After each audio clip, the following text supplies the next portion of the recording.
Hermanos, nos hemos reunido hoy día para juntos estudiar el buen propósito de su voluntad.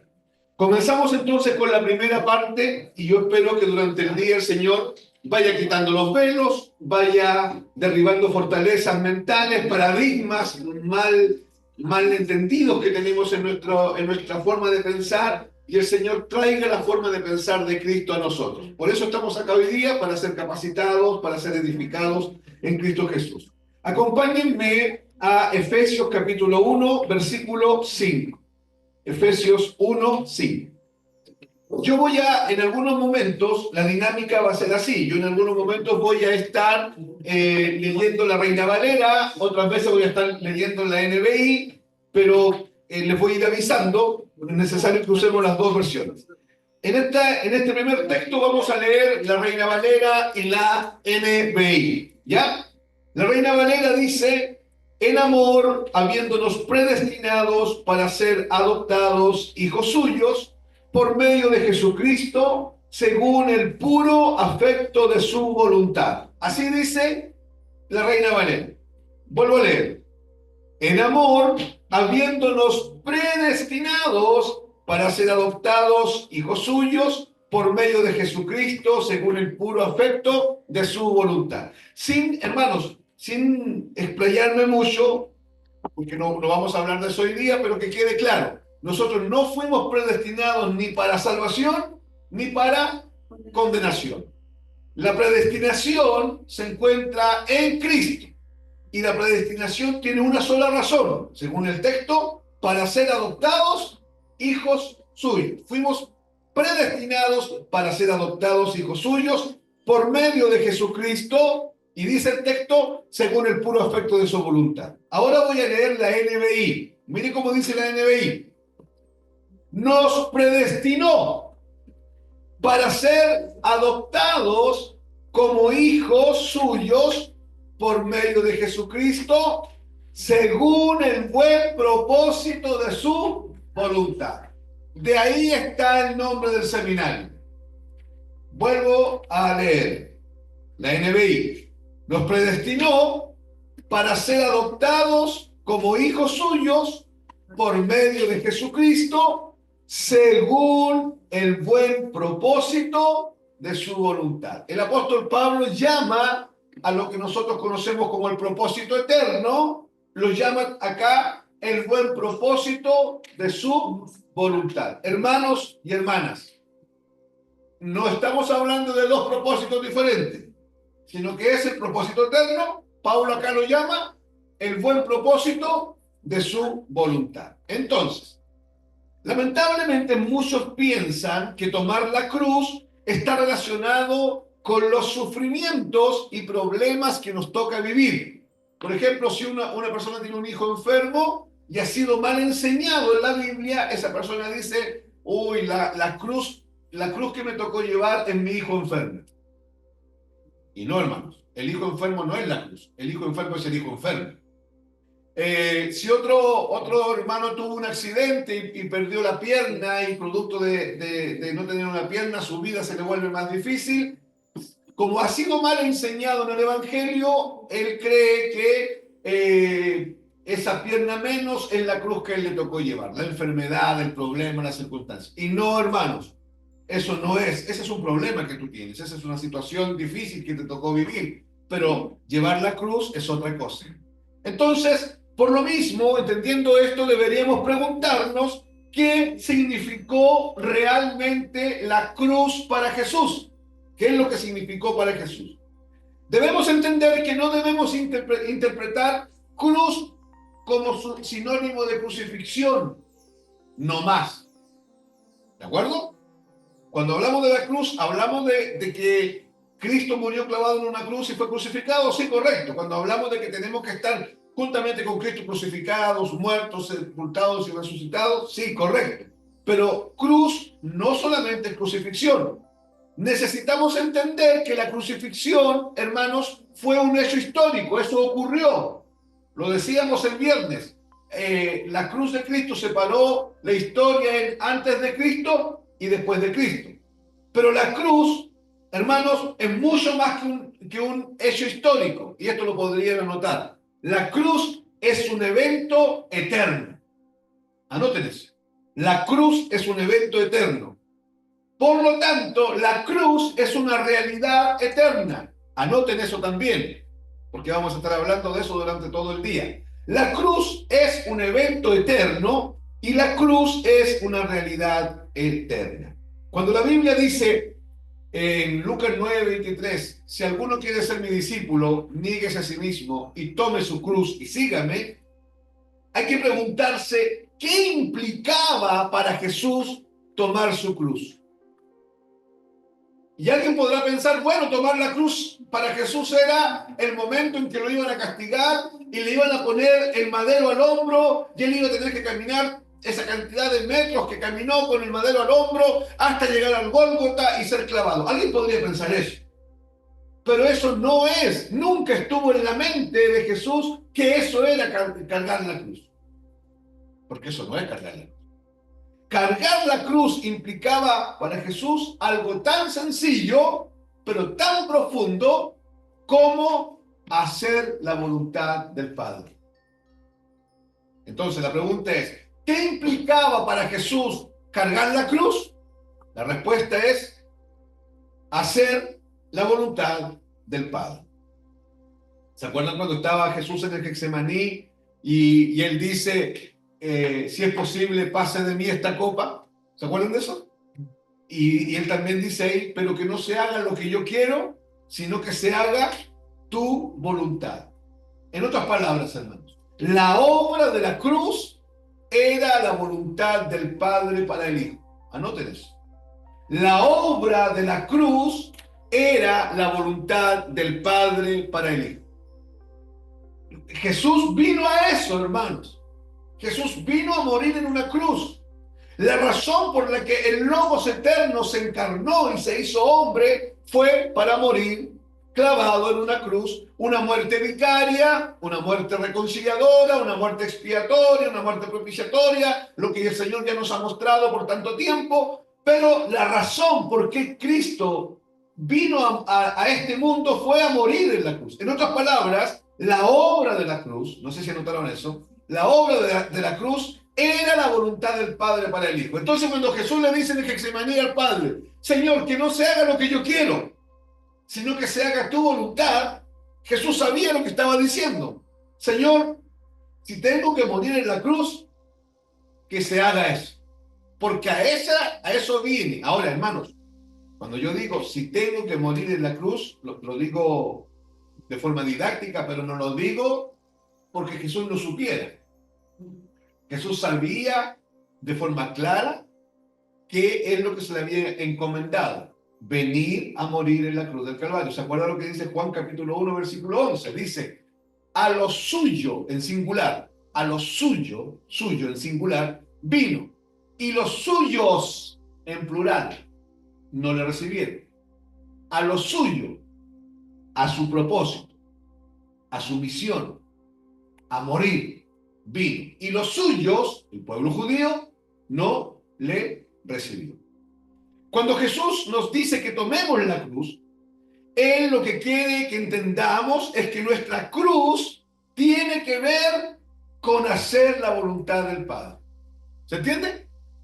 La cruz no tiene que ver con que usted va a sufrir toda su vida. Se tiene que corregir esto en nuestra mentalidad, porque podríamos estar pensando que tomar la cruz es sufrir, sufrir, sufrir y sufrir, como si Dios nos haya llamado a una vida de sufrimiento. ¿Se entiende? No, probablemente van a haber etapas de nuestro andar en Cristo Jesús que van a ser complejos y va a haber que llorar lágrimas y el Señor nos va a sostener y nos va a hacer avanzar en el propósito eterno de Dios. Pero el cristiano no vive una vida de sufrimiento, el cristiano vive una vida abundante. Entonces lo que tenemos que entender es que lo que Él quiere que entendamos es que nuestra cruz, o tomar la cruz, para nosotros, para usted y para mí, tiene que ver con hacer la voluntad del Padre. Igual que Jesús. ¿Se entiende? ¿Qué entendía Jesús con tomar la cruz?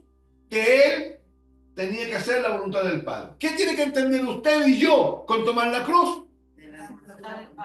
Correcto. La cruz para la iglesia es la voluntad del Padre en nuestras vidas. Anote. La cruz para la iglesia es la voluntad del Padre en nuestras vidas.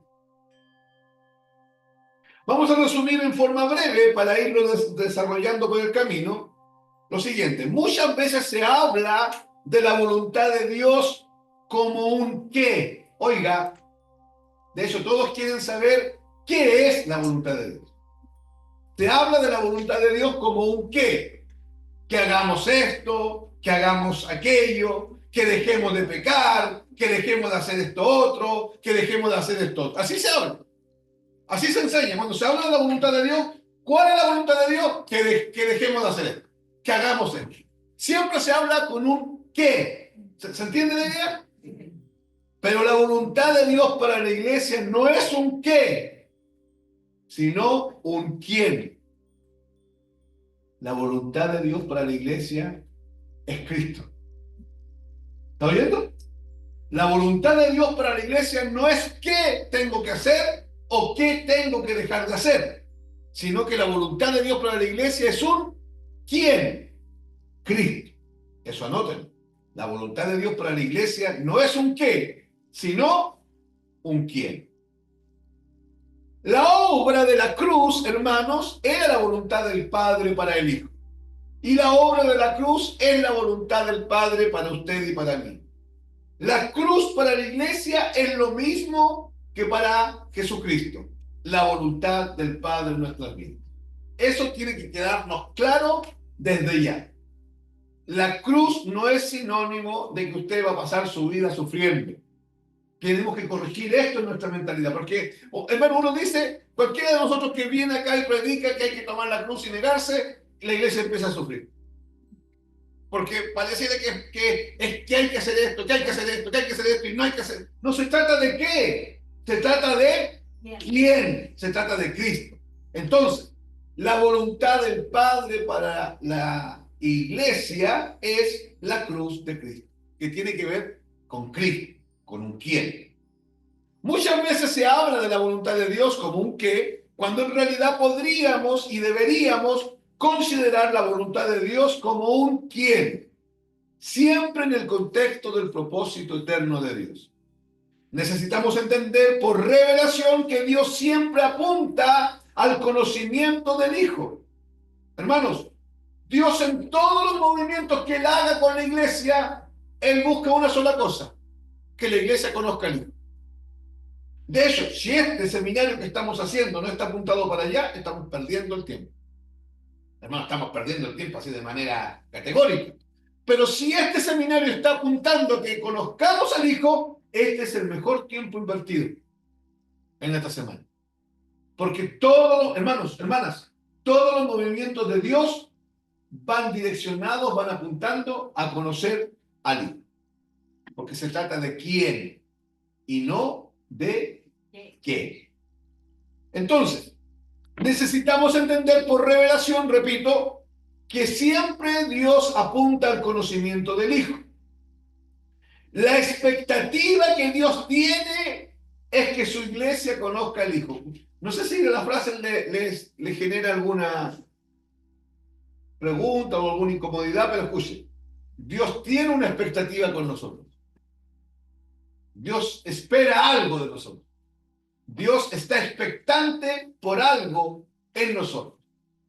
¿Por qué? Porque la iglesia conozca a Cristo. Amén. Amados, todo lo que Dios quiere que la iglesia haga es conocer a Cristo. Cuando le preguntan a Jesús, Señor, ¿en qué consiste la vida eterna? Jesús responde, la vida eterna consiste en que conozcan a mi Padre, el único Dios verdadero, y a su Hijo Jesucristo, a quien Él ha enviado. Dios no tiene otra expectativa con la iglesia. Entonces, escuche bien, Dios tampoco tiene otra expectativa con usted. Dios no está esperando que usted se porte bien. Con eso yo no le estoy diciendo que hay que andarse portando mal. ¿Ya? Lo que estoy haciendo es focalizarlo. Porque nuestra vida en Cristo no está determinada por nuestro comportamiento. Nuestra vida en Cristo está determinada por la obra de Cristo en la cruz del Calvario, que va cambiando nuestro comportamiento y lo va formando a la imagen de Cristo. Esto debe estar claro entre nosotros. ¿Qué? Que Dios tiene una expectativa. ¿Y cuál es la expectativa que tiene con la iglesia? Que la iglesia conozca a Cristo. Y a eso, hermanos, tenemos que hoy día Dios nos revele eso. Porque eso tiene que hacer que como iglesia no andemos perdiendo el tiempo. En esta iglesia no se va a hacer nunca un café con ser cristiano. ¿Por qué, hermano Víctor? Porque Dios no nos llamó a entretenernos. Para eso ve el Festival de Viña del Mar y se entretiene. No hay problema con entretenerse, pero la iglesia no es el escenario de entretención. La iglesia es el escenario de capacitación, de instrucción, de exhortación y de edificación para que se cumpla la razón por qué te llamaron. ¿Y cuál es la razón por qué te llamaron? Ser formado a la imagen de Cristo. Entonces Dios tiene una expectativa contigo y es que conozcas al Hijo. Esto debe estar claro entre nosotros. No podemos tener una expectativa incorrecta, ya que las expectativas incorrectas tienen como resultado frustraciones. Conocer al Hijo es la razón de nuestra vida. El ministerio Gracia y Cruz existe para conocer al Hijo, no para otros. Y usted existe para conocer al Hijo, no para estudiar y ser el doctor que usted quiere ser, o ser el constructor civil que usted quiere ser, o el enfermero que usted quiere ser, o el empresario que usted quiere ser. Y sin problema, si eso está en el diseño de Dios, tiene que serlo. Pero la razón por qué Dios te llamó de tinieblas a luz es para ser formado en la imagen de Cristo. Entonces, la expectativa de Dios para la iglesia, hermanos, es Cristo. Si se trata de conocer a Cristo y de ser formado a Cristo, la expectativa de Dios para la iglesia es Cristo. Nada más. Ni siquiera es que crezcamos numéricamente. Predicamos el Evangelio para que el Señor añada a los que han de ser salvos, sí. Pero ¿quién añade? El Señor. Ningún hombre puede convencer a otro de pecado. Entonces, no puede ser que nosotros ya partamos en enero y le digamos a la iglesia, hermanos, somos 100 este año, en diciembre tenemos que hacer 150, ese es nuestro norte. No, ahí andaríamos totalmente perdidos. ¿Me entiendes? No, a ver, hemos plantado 5 iglesias, este año vamos a plantar 5 más. No, hermanos. Nuestra expectativa y hacia dónde apuntamos tiene que ser conocer a Cristo, porque la expectativa de Dios para la iglesia es Cristo. Anote ahí, Juan capítulo 17, versículo 3. Voy a leer la versión NBI que dice, y esta es la vida eterna, que te conozcan a ti. ¿Cuál es la vida eterna? Que te conozcan a ti, el único Dios verdadero, y a Jesucristo a quien tú has enviado. El texto ni siquiera hay que tratar de explicarlo, el texto se explica solo. La vida eterna es que conozcamos a Cristo. Si no estamos conociendo a Cristo, estamos teniendo un serio problema. Y esto, hermanos, hermanas y hermanos, conocer a Cristo tiene que ver con la madurez. ¿Me está oyendo? Hermano, ¿me está oyendo? Conocer a Cristo tiene que ver con la madurez. En la medida que conozcamos más de Cristo por medio de la revelación, vamos a ir madurando. Por lo tanto, podremos llevar a cabo la tarea de llenarlo todo en todos, con Cristo. Hermanos, Cristo revelado, Cristo manifestado. ¿Se acuerdan? Cristo revelado en nuestra vida es un Cristo que va creciendo dentro de nosotros y consecuentemente es un Cristo que se va a ir expresando dentro de nosotros. Porque el Evangelio es eso. El Evangelio es la vida de Cristo que nos está siendo revelada, que nos está trayendo madurez y que nos lleva a expresar esa misma vida de Cristo. Pablo, según el texto que leímos al comienzo, Efesios 1:5, nos habla del buen propósito de su voluntad, ¿cierto? El buen propósito de su voluntad. Y ese propósito de su voluntad, según él, es bueno. Escuchen, Efesios 1:5 decía que fuimos predestinados para ser adoptados como sus hijos, según el buen propósito de su voluntad. Ya, entonces, escuche, aquí tenemos que concluir algo o inferir algo inmediatamente. Si el propósito es bueno, hermano, si el propósito es bueno, porque eso dice el texto, y el propósito es el propósito de su voluntad. ¿Cómo es su voluntad? Buena. Buena. Pero en nuestra mentalidad, nosotros muchas veces pensamos que la voluntad de Dios no es tan buena. ¿Cierto? Porque la relacionamos con sufrimiento. Pero eso es una cuestión que pasa en mi cabeza nomás por nada. Porque yo vengo, acuérdese, cuando yo digo yo me estoy refiriendo a usted también.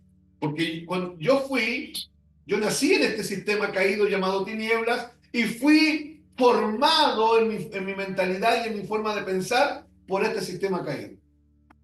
Lamentablemente. ¿Está escuchando?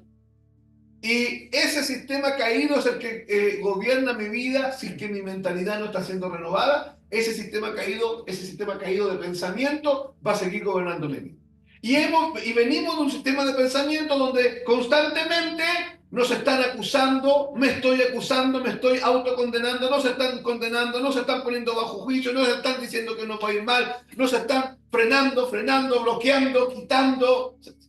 Juicio por todos lados. ¿Por qué? Porque el hombre está condenado y vive en un sistema de condenación. Pero nosotros fuimos sacados del sistema de condenación que es tinieblas a un sistema de liberación que es luz. Y en esta luz nuestra mentalidad tiene que ser renovada. Entonces, si miramos desde la luz y pensamos que la voluntad de Dios es mala, porque mi cabeza, escuchen, mi cabeza la relaciona con sufrimiento. No es que Dios me dice, oye, mi voluntad es que ustedes sufran, ¿eh? Ahora, Dios dice que van a haber momentos de nuestra vida que no van a ser tan fáciles. Pero Dios no llamó a nadie para vivir en un sufrimiento perpetuo. ¿Le ha pasado que de repente está todo tranquilo en su vida? Está bien con el jefe, está bien con el trabajo, está bien con la familia, está bien con el auto, está bien con el perro, está bien con el gato, está bien con todos, y usted se autocondena igual. Porque el problema lo tenemos aquí. Aquí. Es como la historia que nos contaban cuando niños. Todo, nadie me quiere, todos me odian. ¿Se acuerdan? Me voy a comer un gusanito. Porque yo soy como un gusanito. Esa fatalidad, esa victimización, que nos autovictimizamos, ni siquiera tenemos que pronunciarlo, nuestra cabeza constantemente está en eso, porque el sistema de tinieblas ha hecho eso con nosotros. Entonces, vuelvo de nuevo. Pablo nos habla de un buen propósito y relaciona el propósito con su. Y si el propósito es bueno, ¿cómo es la voluntad de Dios? Buena. Es más, la Biblia dice que es buena, que es agradable y que es perfecta. Pero la voluntad de Dios para usted es buena. Dígale que está a su lado. Hermano, por favor, entiende. La voluntad de Dios para ti es buena. Dígaselo, a ver.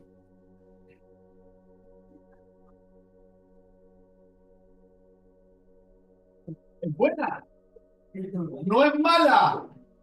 Hermanos, es la mentalidad nuestra que tiene que ser renovada.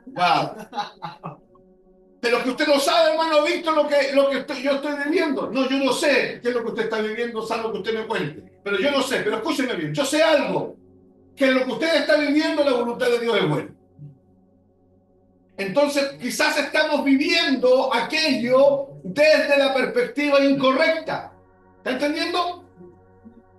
Quizás estoy viviendo una situación, pero la estoy mirando con una mentalidad incorrecta.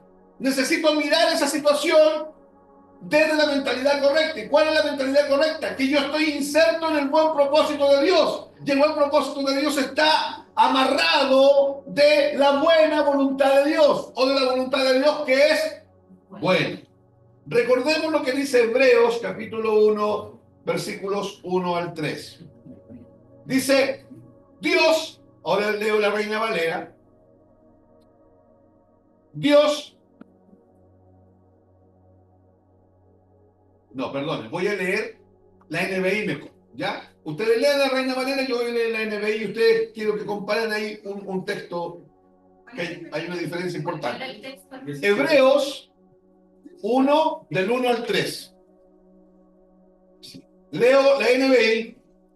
Dios, que muchas veces y de varias maneras habló a nuestros antepasados en otras épocas por medio de los profetas. O sea, aquí tiene que quedar claro algo. Dios ha hablado muchas veces, de muchas maneras, en otras épocas por medio de los profetas. Verso 2. En estos días finales, los días finales son desde la resurrección hasta hoy. En estos días finales nos ha hablado por medio de su Hijo. A este, al Hijo, a Cristo, de él estamos hablando, lo designó heredero de todo y por medio de él, de Cristo, hizo el universo. Verso 3. El Hijo, ¿quién es el Hijo? Cristo. Es el resplandor de la gloria de Dios, la fiel imagen de lo que Él es. Con eso nos quedamos. Cristo es la fiel imagen de lo que Él es. ¿Cómo dice la Reina Valera? El cual siendo el resplandor de su gloria, la imagen misma de su sustancia. Ya. Ahí la Reina Valera habla de la imagen misma de su sustancia. Está poco claro. Pero la NBI dice la fiel imagen de lo que Él es. O sea, Cristo representa fielmente al Padre. En otras palabras, usted quiere conocer al Padre, conozca al Hijo. ¿Por qué? Porque el Hijo es la fiel imagen del Padre. Eso es lo que nos está diciendo el libro de Hebreos. En estos textos nos dejan claro que Dios ha decidido, escuche esto, no hacer absolutamente nada fuera del Hijo. ¿Entiende por qué predicamos solamente a Cristo? Porque el texto, ¿cómo decía? A este lo designó heredero de todo. Verso 2. Y por medio de él, el universo. No hay nada hecho que no haya sido hecho por medio de Cristo. Después dice, el Hijo es el resplandor de la gloria de Dios, la fiel imagen de lo que Él es, y el que sostiene todas las cosas con su palabra poderosa. ¿Quién sostiene todas las cosas? Cristo. Después de llevar a cabo la purificación de los pecados, después de morir en la cruz, esa es la purificación de los pecados, se sentó a la derecha, ahí soy incorrecto, a la diestra, porque diestra aquí significa en la misma autoridad, no al lado derecho, sino que en la misma autoridad de la majestad de las alturas. Entonces, Dios ha decidido no hacer nada fuera del Hijo y nosotros necesitamos entender la meta de Dios de forma clara y definida. ¿Cuál es la meta de Dios? Que usted y yo seamos formados a la imagen de Cristo. ¿Cuál es el propósito de Dios? Que usted y yo seamos formados a la imagen de Cristo. ¿Cuál es el deseo último de Dios? Que usted y yo seamos formados a la imagen de Cristo para que Cristo sea el todo en todo. ¿Ok? Una definición que hace muchos años yo le enseñé a varios de ustedes y que la he compartido por años. Hoy día vamos a agregar una definición nueva del propósito eterno de Dios, con más profundidad. Pero una definición que yo les compartía era que el propósito eterno de Dios es la meta, la voluntad, la visión, el propósito, el deseo íntimo de Dios, el pensamiento de Dios y lo que Dios quiere de sus hijos. Que seamos formados a la imagen de Cristo para que todos seamos parte de la gran familia de Dios, todos ellos a imagen y semejanza de Cristo, para que Él sea el todo en todos. Entonces, cuando hablamos del propósito eterno de Dios, hablamos de la meta de Dios. Dios no tiene dos metas, tiene una sola. Dios no tiene un propósito con la hermana Yorkie y un propósito con la hermana Soledad y un propósito con el hermano Pedro. Dios no nos llamó para grandes cosas, como te dicen por ahí. No, sabes que Dios te llamó, Dios tiene un propósito contigo, Dios quiere hacer cosas contigo y Dios llamó a Andrés para hacer cosas con él y Dios llamó a Yorkie para hacer cosas con ella. No, hermanos, no. Dios nos llamó a todos los redimidos con un solo propósito, con una sola meta, con un solo objetivo, con una sola visión, con un solo deseo íntimo, que el apóstol Pablo lo llama el llamamiento supremo. ¿Cuál es? Ser formados a la imagen de Cristo. Amén. Ahora, si entendemos esto, les decía yo, debiésemos saber responder esta pregunta. Pero no responderla porque hay que responder la pregunta, sino que responderla con entendimiento, porque ya comprendimos la razón. Acuérdense, Dios no va a hacer, en Hebreos 1 del 1 al 3 nos dice que Dios todo lo hizo por medio de Cristo. ¿Correcto? Que habiendo hablado muchas veces en otras épocas, por los profetas. Pero en los tiempos finales comenzaron en la resurrección de Cristo hasta el día de hoy. Esos son los tiempos finales. Cuando la Biblia habla de los postreros días, no se refiere a los días que no han llegado todavía, se refiere a los postreros días que comenzaron con la resurrección de Cristo hasta ahora. ¿De acuerdo? Ya. Y en este tiempo dice la Biblia que Dios tomó una decisión: hablarnos solamente por medio de su Hijo. Hermano, eso hay que tenerlo claro. Porque si no lo tengo claro, ¿sabe lo que va a pasar conmigo? Yo voy a andar buscando que alguien me profetice algo. Una palabra del Señor. Ando buscando una palabra del Señor. Ya hay en Gracia y Cruz no profetizan mucho, así que voy a ir por allá al grupo, los que tiran relámpago, ahí voy a ir. Porque ahí voy a tener una palabra, Señor, que yo necesito una palabra del Señor para salir de este problema en el que estoy. No, hermano, nosotros no necesitamos palabras del Señor. Necesitamos conocer a Cristo. Porque para esa razón fuiste sacado de tinieblas a luz, para ser formado a la imagen de Cristo. Entonces tenemos que hacernos una pregunta, les decía yo. ¿Cuál pregunta? Entendiendo todo lo que acabamos de entender, ¿por qué nos reunimos como iglesia? ¿Por qué nos reunimos como iglesia? La respuesta es: nos reunimos para ser formados a la imagen de Cristo. Por eso es que no hay entretención entre nosotros. ¿Entienden? Por eso es que los hermanos que les toca ministrar de acá, no estamos preocupados de entretenerlos. Por eso es que no nos llenamos de obras teatrales, de mimos y de un montón de cosas que pueden ser muy buenas para la entretención. Por eso es que nos centramos en una sola cosa: enseñar y predicar a Cristo. Por eso es que la cruz es el centro de todo lo que decimos y hacemos. Por eso es que nuestra ortodoxia, lo que enseñamos, y nuestra heterodoxia, lo que cantamos, todo está centrado en la cruz y en Cristo. ¿Por qué? Porque nos reunimos para ser formados a la imagen de Cristo. Nos reunimos a causa de la meta de Dios. ¿Cuál es la meta de Dios? Nos reunimos a causa de la voluntad de Dios. ¿Cuál es la voluntad de Dios? Nos reunimos a causa del buen propósito de su voluntad. ¿Cuál es ese? A eso nos reunimos. Para ser capacitados, para ser enseñados, para ser instruidos, para ser edificados. Hermanos, no nos reunimos para adorar a Dios. Ay, hermano, ¿cómo que no? No. Porque si usted cree que necesitamos reunirnos para adorar a Dios, estamos en un problema tremendo de la comprensión del Evangelio. Porque la vida cristiana no tiene momentos de adoración. De hecho, nosotros no deberíamos llamarle a los periodos de cánticos periodos de adoración. Porque bíblicamente el cristiano vive en permanente adoración. ¿Qué es lo que hacemos cuando nos reunimos?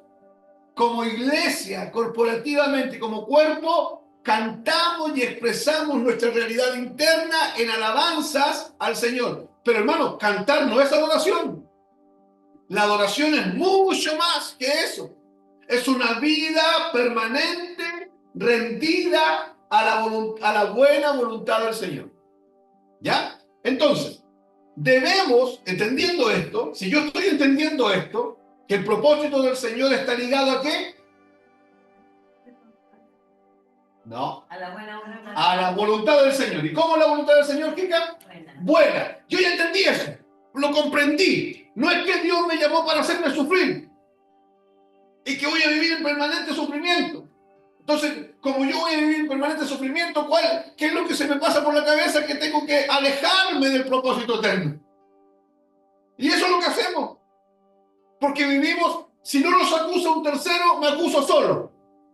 ¿Por qué? Porque vengo de una mentalidad de acusación, que es la mentalidad en la que se vive en tinieblas. ¿Por qué se vive en esa mentalidad en tinieblas? Porque en tinieblas están todos condenados. No, se tiene que renovar nuestro entendimiento. Y si yo entendí esto, hermano, entonces yo debo anhelar la formación a la imagen de Cristo. No sé si usted la anhela o no, pero hay que anhelarla. ¿Entiende? Pero cuando yo pienso que ser formado es sinónimo de sufrimiento, ¿la voy a anhelar o no? ¿Realmente tiene que ser corregido esto? Porque por eso el apóstol Pablo lo llama en Efesios 1:5 el buen propósito de su voluntad. Porque la voluntad del Señor no es mala. Hermano, sácate de tu cabeza que Dios te llamó para vivirte sometido a castigo. ¿Sabes por qué no tienes que sacar de la cabeza esa idea? Porque todo el castigo que tú te merecías cayó sobre Cristo en la cruz. Y cuesta aceptarlo. Porque estamos conscientes de nuestras falencias, ¿cierto? Estamos conscientes de nuestros problemas de carácter, de nuestra inmadurez, de nuestras debilidades. Entonces, cuesta aceptar que el Señor no me va a agarrar y me va a sentar en las piernas y me va a dar un par de palmadas. El Señor va a hacer esto, ¿no? ¿Sabe qué va a hacer? Me va a tomar, me va a sentar en sus rodillas y me va a mimar. La Biblia dice eso. La Biblia dice que muchas veces el Señor calla de amor por causa de su obra. Entonces, debemos anhelar, hermanos, hermanas, ser formados. Debemos anhelar con todo nuestro corazón la formación del Hijo en nuestras vidas. ¿Me está oyendo? Debemos anhelar con todo nuestro corazón la formación del Hijo en nuestras vidas. Por eso que decía el texto de Efesios 1:5, nos habla del buen propósito de su voluntad.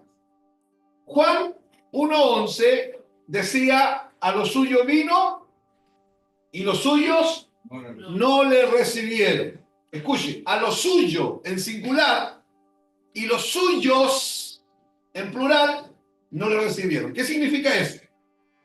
La NBI mire, lo dice de una manera diferente. La NBI dice, vino a lo que era suyo. ¿Escuchó? Vino a lo que era suyo. No dice, vino a lo que eran suyos. No está hablando de gentes. Está hablando de algo. ¿Se entiende? Vino a lo que era suyo, pero los suyos, ahí está hablando de personas, no le recibieron. Entonces, a lo que era suyo, ¿qué significa? A hacer lo que le correspondía. ¿Qué le correspondía? La obra de la cruz. Morir una muerte vicaria y victoriosa. Cuando dice la Biblia que vino a lo que era suyo, está diciendo que vino a morir una muerte vicaria y una muerte victoriosa. Amados, a eso vino. No vino otra cosa. Y los suyos, ¿quiénes son los suyos? Hombres. El pueblo judío, porque nació en medio de los judíos, siendo judío, no lo recibieron, al contrario, lo rechazaron. Muchas veces, hermanos, ustedes, y de hecho algunos de ustedes me lo han preguntado, ¿por qué yo repito esta frase? ¿Por qué yo repito esta otra frase? ¿Por qué yo de repente hago tanto, pronuncio ciertas cosas con tanta acentuación? Escúchenme. Muchas veces ustedes van a oírme hablar con un lenguaje que claramente es un lenguaje intencional. Yo lo hago intencionalmente. ¿Para qué? para que esas ideas raras que están en nuestra mentalidad, que vienen de la naturaleza pecaminosa, caigan. ¿Ya? No decimos estas cosas para complicar la enseñanza. Yo repito una y otra vez el buen propósito del Señor. Repito el propósito eterno de Dios de ser formado en la imagen de Cristo. Y lo digo una y otra vez. No es para complicarle la existencia a usted. Lo hago de forma intencional para que las ideas que están en nuestra cabeza caigan. ¿Ya? Y ahora, otra cosa. No es ocurrencia mía. No lo hago porque a mí se me ocurrió. Sino que, por ejemplo, el apóstol Pablo, en todas las cartas que él escribió, repitió la misma cosa. El apóstol Pedro decía del apóstol Pablo que Pablo repetía constantemente ciertas cosas. Pablo dice, yo vengo donde ustedes y les repito ciertas cosas porque para ustedes es provechoso. Hay una intención, sino con el fin de que se graben en nuestra mente, ya que hay cosas que si no las entendemos, esto nos llevará a orar mal, a enseñar incorrectamente, a predicar incorrectamente, a cantar mal.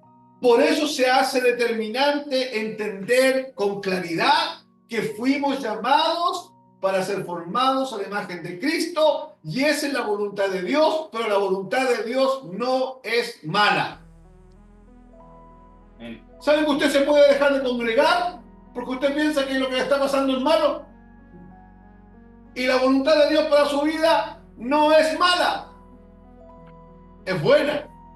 El problema lo tengo yo. ¿Cómo estoy mirando mi situación? ¿Cómo estoy mirando yo lo que estoy viviendo? Y usted puede responderme ahora y decirme, hermano, si usted no tiene idea de lo que estoy viviendo. No tengo idea, no tengo por qué saberlo tampoco. Pero sí tenemos que saber algo. La voluntad de Dios es buena. Por lo tanto, Efesios 1:5 nos habla de el buen propósito de su voluntad. ¿Por qué el propósito es bueno? Porque su voluntad es buena. ¿Por qué es bueno ser formado en la imagen de Cristo? Porque esa es la voluntad del Señor.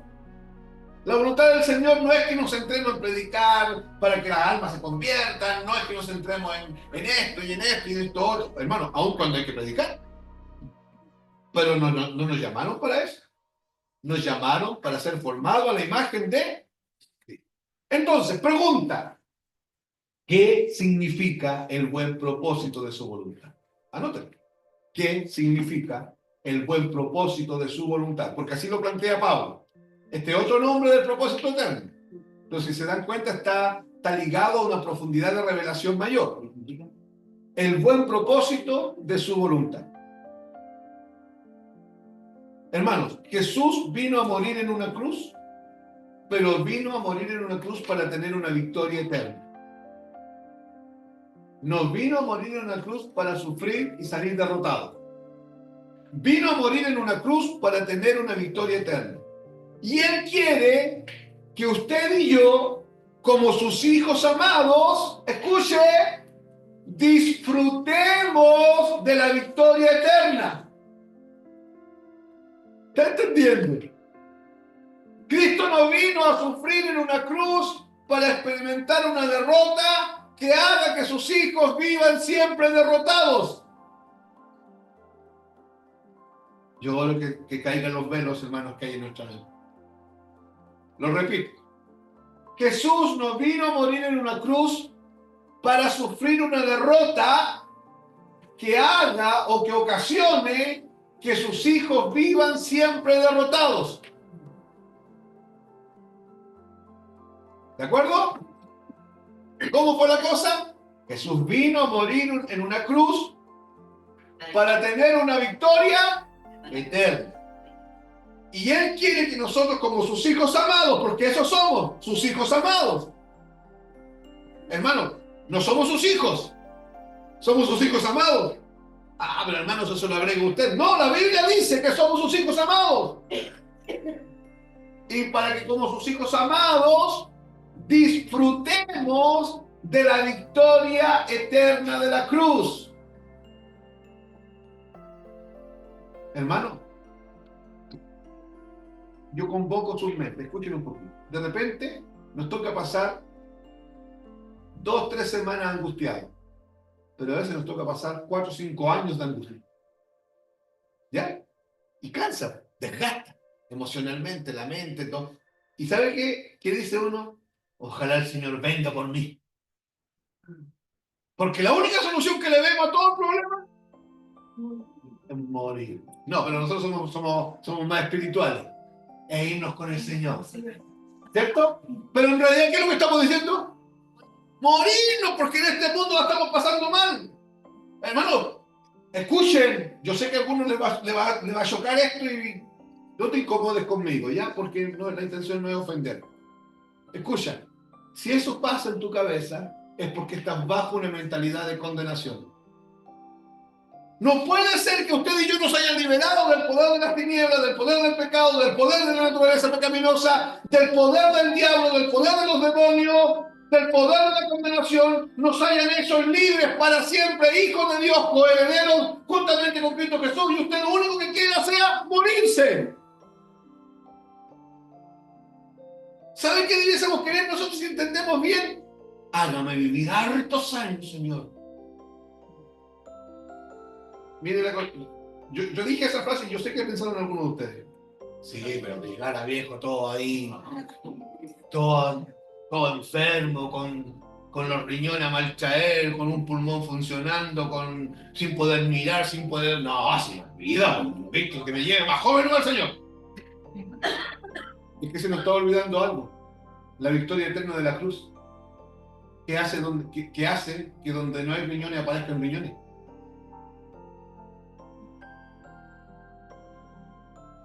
¿Qué hace que donde hay diabetes no haya diabetes? ¿Qué hace que donde hay cáncer se vaya el cáncer? Estamos menospreciando la victoria eterna de la cruz.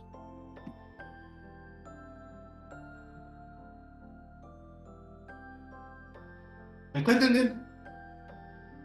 Porque dice la Biblia, ciertamente llevó él nuestras enfermedades y sufrió nuestros dolores. ¿Quién llevó nuestras enfermedades?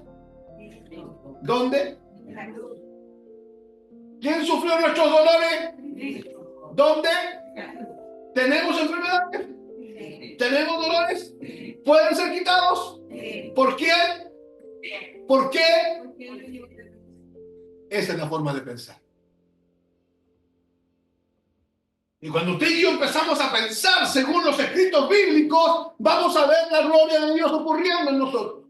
¿Y sabe lo que nos va a dar ganas? De vivir. De vivir para que otros el Señor para ojalá que tengamos 80 años predicando. Aunque me tenga que sujetar hasta que esté parado, predicando para que otros reciban revelación de Cristo, cosa que al final, el último día de Cristo, decir, Señor, con tu propósito. ¿Qué es a lo que me llamaste? Que no sea que quiero puro morirme porque ya no aguanto con las deudas, no aguanto con los hijos mañosos, no aguanto con el perro que me muerde, no aguanto con todos los problemas que tengo. ¿Me entiendes? Que el marido complicado que tengo, que la esposa complicada que tengo, que el cáncer que tengo, que... Y no, mejor si me muero, ahí se me acaba la vida. Hermano, yo estoy hablando de mí, ¿eh? Porque a mí me pasa esto. A mí, gracias hermano Juve por apoyarme y no dejarme solo. ¿No? El resto está todo bien, hermano. Hermano, a mí me pasa esto, que yo lucho con esas cosas en mi cabeza. Mejor el Señor viniera por mí. Porque ya parece que no soporto tanto. Y yo me doy cuenta por el Evangelio que mi mentalidad tiene que ser renovada. ¿Entiendes? Porque ¿qué ganó Cristo en la cruz? Una victoria eterna. Y Él quiere que sus hijos amados, ¿hay algún hijo amado aquí? A ver, búsquelo un hijo amado. Búsquelo, véale. Miren la cara. A ver si tiene cara de hijo amado. Hermano, míreme la cara de un hijo amado, miren.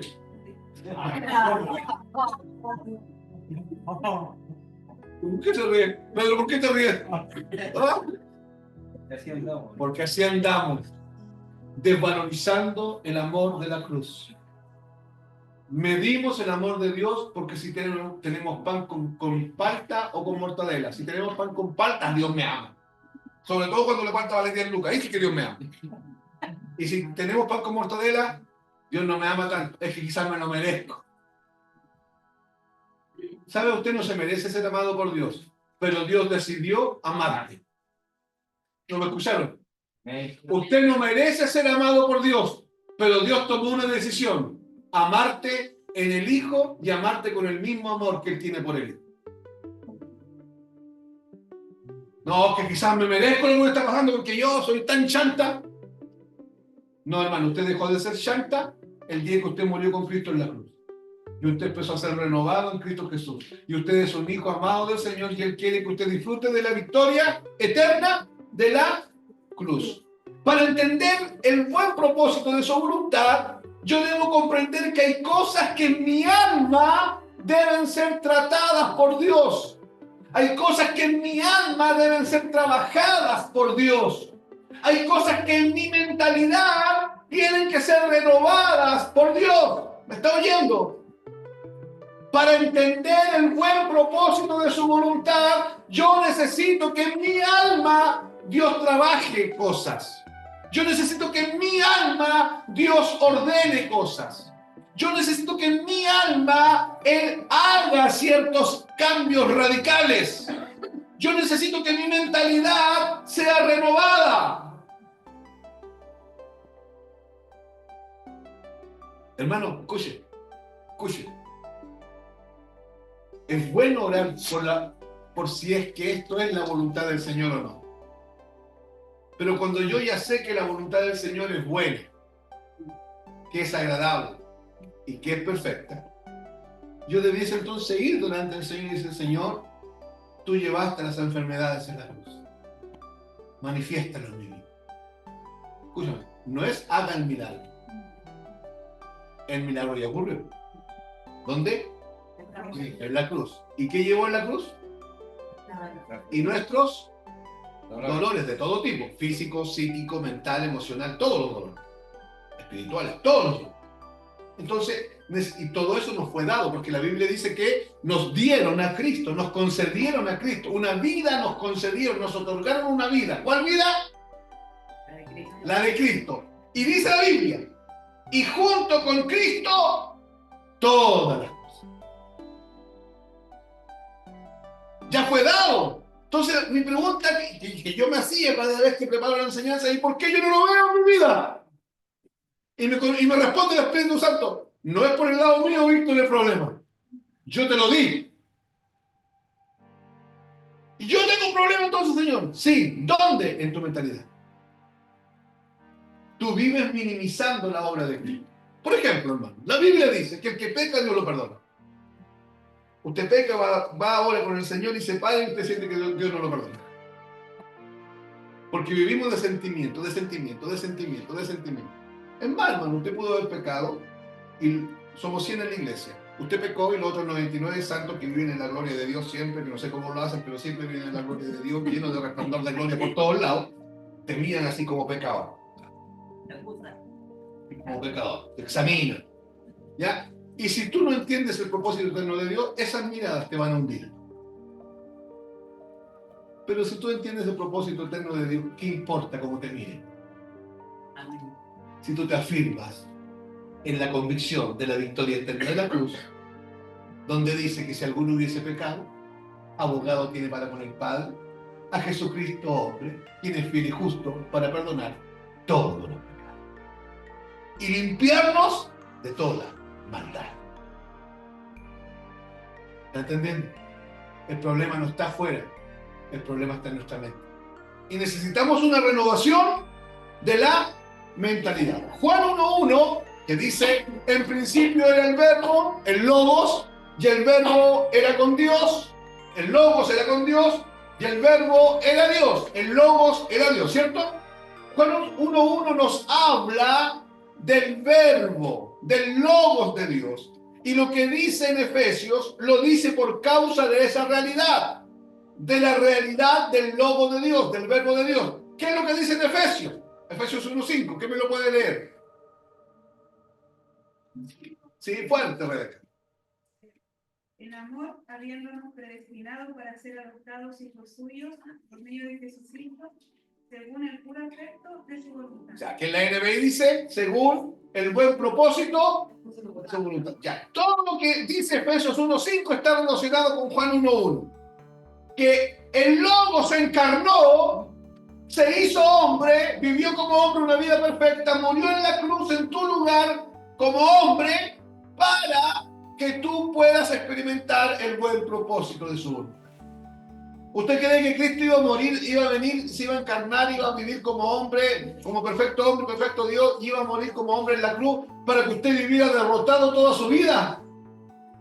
Para que usted viviera bajo acusación permanente. Para que usted, hermano, yo necesito que reaccionemos todos nosotros.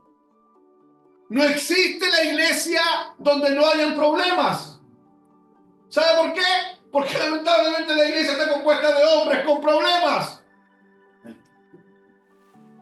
Entonces, hermanos, hermanas, nos van a tocar vivir situaciones difíciles en las iglesias. Y puede ser que alguna vez usted se cansa a tal punto que usted empieza a mirar la iglesia con distancia. No está bien. Ah, pero hermano, es legítimo, es legítimo, es válido lo que usted quiera, si usted puede hacer con su vida lo que quiera. Pero no está bien. ¿Por qué no está bien? Porque la voluntad del Señor para su iglesia es buena. Pero está pasando esto, en esto me han herido, me han dañado. Sí, correcto, yo lo sé. Créame que yo sé que la iglesia daña. Pero en todo eso, yo tengo que mirar la actividad del Logos encarnado, formándome a la imagen de Cristo. Oye, en la mente de Dios, y esto aquí presten atención, así que dígale que está al lado ya, en el nombre de Jesús, deja de hablarme, por favor. Enmudécete ahora. ¿Ya? Escuchen. En la mente de Dios ya estábamos planificados. Pero en la mente de Dios, usted no existía en el cielo. Que quede claro eso. No somos cuerpos celestes. No somos seres celestes que estuvimos en el cielo, caímos y ahora vamos de vuelta para el cielo. No. En la mente de Dios ya estábamos planificados. Él nos ama y somos importantes para Él por causa del propósito. Por causa de su Hijo. Y Dios en su diseño, ¿cuál es su diseño? El propósito eterno de Dios. Él cuenta con nosotros como colaboradores de Dios. Para que su voluntad, ¿cómo es la voluntad de Dios? Buena, sea hecha en la tierra. Mi pregunta es, ¿usted está claro? ¿Está clara? ¿Usted está bajo convicción de que la voluntad de Dios es buena? ¿O usted sabe nomás porque la Biblia dice que es buena? Es bueno. Parece que por rato sabemos nomás. Necesitamos convicción permanente de que la voluntad de Dios es buena. ¿Por qué? Porque el deseo de Dios es que la voluntad de Dios se haga en la tierra. Y para eso levantó a la iglesia. Para que la iglesia exprese el deseo de Dios. Exprese el diseño de Dios, que es el propósito eterno de Dios, a fin de que en la tierra se haga la voluntad de Dios. Pero ¿cómo se va a hacer la voluntad de Dios en la tierra si están todos en tinieblas? Tienen que ser arrastrados de tinieblas a luz. Pero ¿cómo van a ser arrastrados de tinieblas a luz si nadie predica? ¿Cómo van a ser arrastrados de tinieblas a luz si los que miran de tinieblas, escuchen, miran de tinieblas y miran para la iglesia y ven que la iglesia están todos con depresión? El de tinieblas dice, déjenme acá porque por lo menos a mí la depresión me dura de lunes a viernes, pero el sábado y el domingo estoy sin depresión.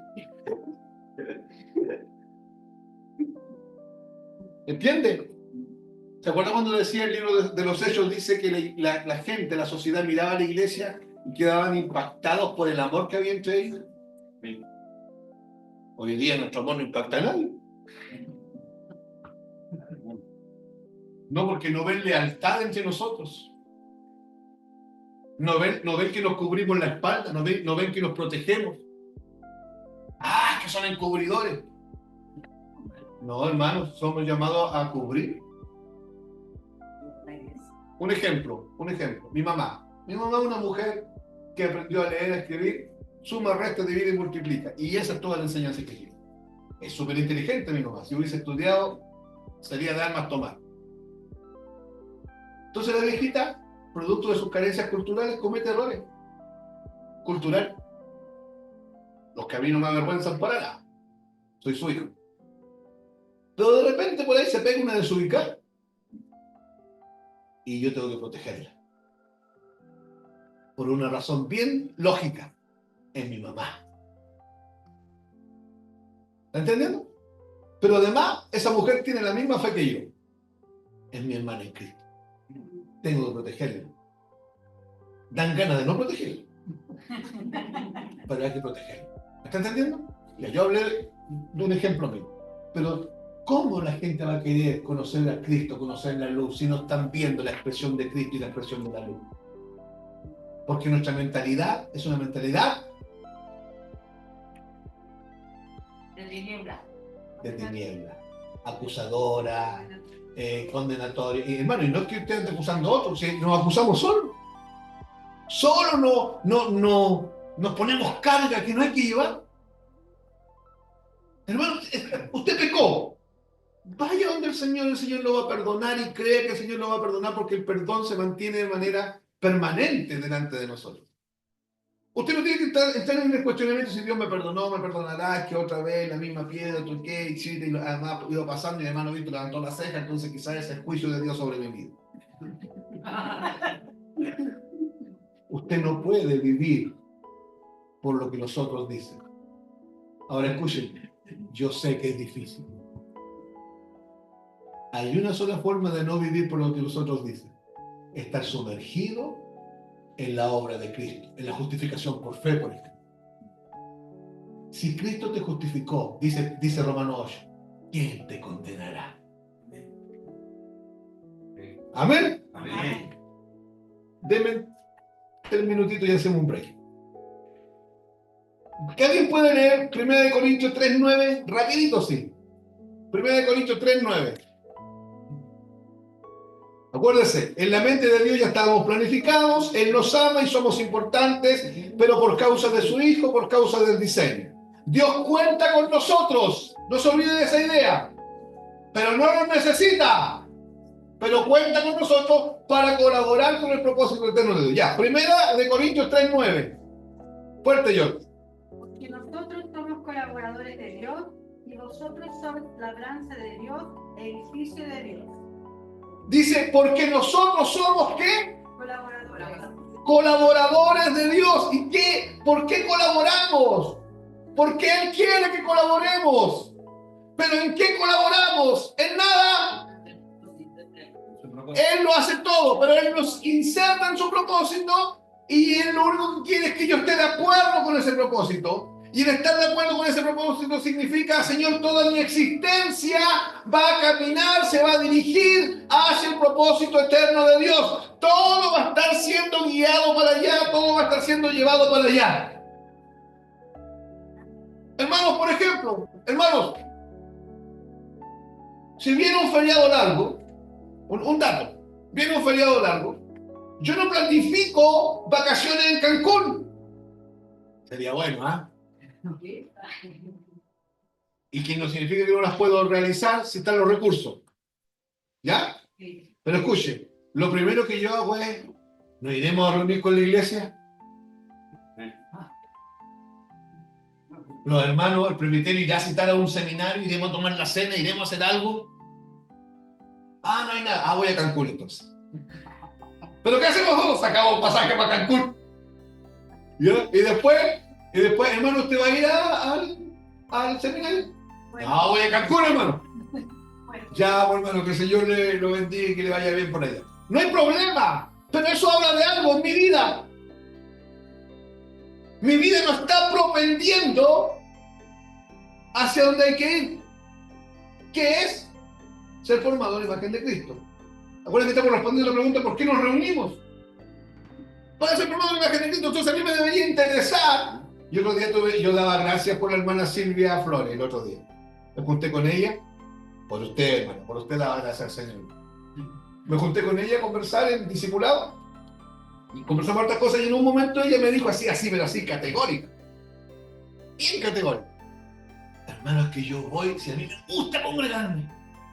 Y yo voy porque yo quiero escuchar el Evangelio, yo necesito el Evangelio. Y ¿sabe qué? Ella empezó a hablar y mi corazón empezó a... Yo me llené de alegría. Fue algo así espontáneo que me pasó, no se lo dije, ahora se lo estoy diciendo. Porque eso que le pasa a ella es lo que tiene que pasarnos a todos. Cuando ella ya entiende. ¿Ya? Y yo estoy claro que la Silvia no entiende todo. Está convertida hace poco. Pero ese anhelo, ese deseo de oír, para que mi mentalidad cambie, para que yo sea formado, para yo ir entendiendo. ¿Entiendes? Yo tengo que propender para ser colaborador de Dios y la voluntad de Dios sea hecha en la tierra. La expresión en el contexto del Padre Nuestro, en Mateo 6:10, donde dice, venga tu reino, hágase tu voluntad como en el cielo, así también en la tierra, no está hablando de lugares. El cielo no es un lugar y la tierra no es un lugar. Primero que nada, esa expresión, venga tu reino, ya no entra con nosotros. No ore más, venga tu reino. Porque el reino ya vino, llegó, está entre nosotros. O sea, la iglesia no puede orar así, ¿eh? ¿Y cómo rezamos al Padre Nuestro? No lo rezamos más. Que de hecho no rezamos. No, nosotros no. Nada más. Ahí te gustaría- Ya, hasta hoy día nomás, mi querida Kika. ¿Por qué? Porque eso Jesús se lo dijo al pueblo judío para que entendiera que el reino ya había llegado. ¿Ya? El reino de los cielos se ha acercado. ¿Recuerdan cuando Jesús dice, arrepentidos, métanlo, y el reino de los cielos se ha acercado? El reino de los cielos ya se estableció. Lo que hace la iglesia no es establecer el reino, que todos los apóstoles andan diciendo, establecemos el reino, establecemos. No, hermano, el reino lo estableció el rey. Y nosotros, los embajadores, los colaboradores, extendemos el reino. ¿Está escuchando? Amén. Hermano, para eso usted fue llamado. Usted no fue llamado para que usted esté preocupado de cómo sale adelante en su vida. Déjele eso al Señor. Usted no está preocupado de qué tiene que comer mañana, que a veces nos angustia. ¿Cómo vamos a salir de este asunto? Pero hermano, el Señor nos va a sacar de ahí. ¿Y de qué me preocupo entonces? De extender el reino. Entonces, esta parte, venga tu reino, no calza. Pero esta otra parte, hágase tu voluntad, como en el cielo, así también en la tierra. Usted y yo tenemos que entender algo. El cielo y la tierra no son dos lugares. Bueno, ¿cómo que no? No, aquí no. Aquí, en el espíritu de la Escritura, no estamos hablando de dos lugares. Está hablando de dos sistemas de gobierno. El sistema de gobierno del cielo y el sistema de gobierno de la tierra. Está hablando del gobierno de Dios y del gobierno y de otro gobierno. Está hablando del gobierno de la luz y del gobierno de las tinieblas. Está hablando de la mentalidad de la luz y de la mentalidad de las tinieblas. Y en nosotros se tiene que hacer la mentalidad del cielo. ¿Cómo se logra eso? Cambiando la mentalidad. ¿Y cómo se cambia la mentalidad? Estando expuestos al Evangelio permanentemente. Debemos comprender que su voluntad tiene que ver con el Hijo. El único alimento para la iglesia es Cristo. Él es el pan de vida. Él es el único alimento capaz de nutrir a la iglesia para su madurez correcta. De ahí la importancia de entender la victoria eterna de la cruz.